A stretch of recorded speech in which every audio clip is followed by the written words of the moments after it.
Hey yo, what is up everybody? Welcome to your Tuesday workouts. Before we get into the conditioning portion, I want to talk a little bit about the warm up, and that is really what it is. I sprinkled a little bit of skill work in there, but for the most part, this is a just lengthy warm up meant to prime the system and get you ready for the workout. Just because it's a warm up does not mean that you should skip it, does not mean that you should move through it poorly. Take time to do your own warm up prior to this if you have to. So for those folks who have a history of back injuries, knee injuries, shoulder injuries, et cetera, you should start developing your own protocol and things that you have to do for yourself that are individualized prior to doing these warm-ups. And those are elements that you should continue doing. If your gym opens up, if you come to Seoul, if you live remotely, whatever the case may be, everyone should have their individualized protocols because we all move differently. Try to do as good of a job as we can to make blanket statements for people, but really we're all different and everyone really deserves their own level of care, especially when it comes to training, like how we train. So be smart and think about that, right? So do whatever you gotta do prior to that. Once you're done with that portion, we're gonna do 4 sets. And notice I said quality, really nice, big and bold for you guys. Because that's exactly what we're looking for.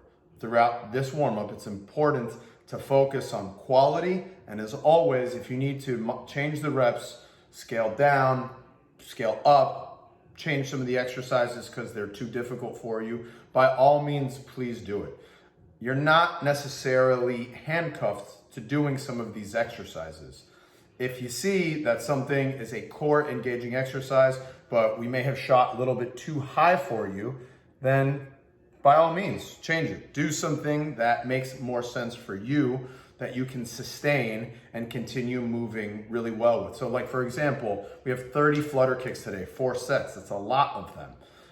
If that's not possible for you, doing 10 is perfectly okay. Doing a hollow hold is perfectly okay. Anything that's going to help you engage your pelvic floor, anything that's going to help you maintain the hollow position and move the feet is acceptable for us. Deal? Let's move on. Today, Julian Serna tested our workout. We have 30, 20, 10 of hang clean, box jump, and handstand push-up. Now for all of my kippers out there, we're gonna let you do kipping handstand push-ups on today's workout. That's A-okay, we'll be good to go for that one. So let's talk about this a little bit, right? This is a perfect balance of posterior chain work, quad loading, and pressing. So when we do these mixed pieces like this that have all of these moving parts, I kind of want the approach to be a testing approach. Many of the workouts we do, just like Mondays, will focus on one body part or one energy system or one thing that we've been developing.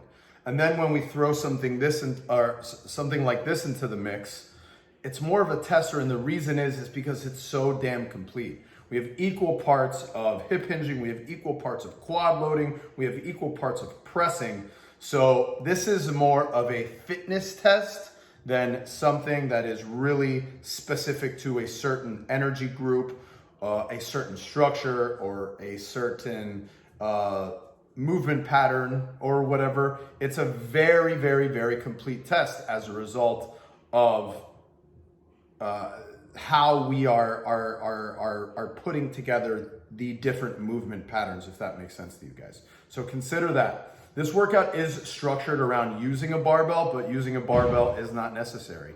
Anything that you can use to do these hand cleans is going to be okay. Whether that's a dumbbell, whether that's a kettlebell, whether that's a heavy bag, whether that's a sandbag, a D-ball, whatever the case may be, even med ball cleans is totally acceptable. So consider that. All right, for hang power cleans, if you guys watch, especially some of the top athletes in our sport, they do a style of hang power clean where you will see them slam the bar on their quads, slam the bar on their hip. That's a like very fast touch and go style of hang power clean that especially became very popular.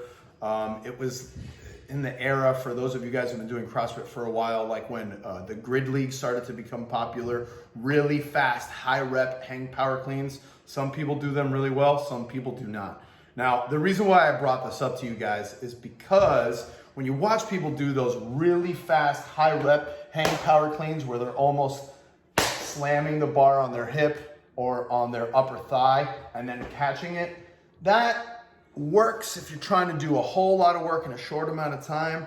But really, in my opinion, when we're talking about training and we're talking about moving well and we're talking about moving pristine, that kind of defeats the purpose. Now, I realize I'm talking out of both sides of my neck here, where I'm saying this is a tester. I'm gonna let you kip, so let's move fast on it, but at the same time, let's not do these ugly, super high rep, ignorant hang power cleans. Yeah, that's correct. I want you to move fast. I'm gonna let you kip on these handstand push-ups.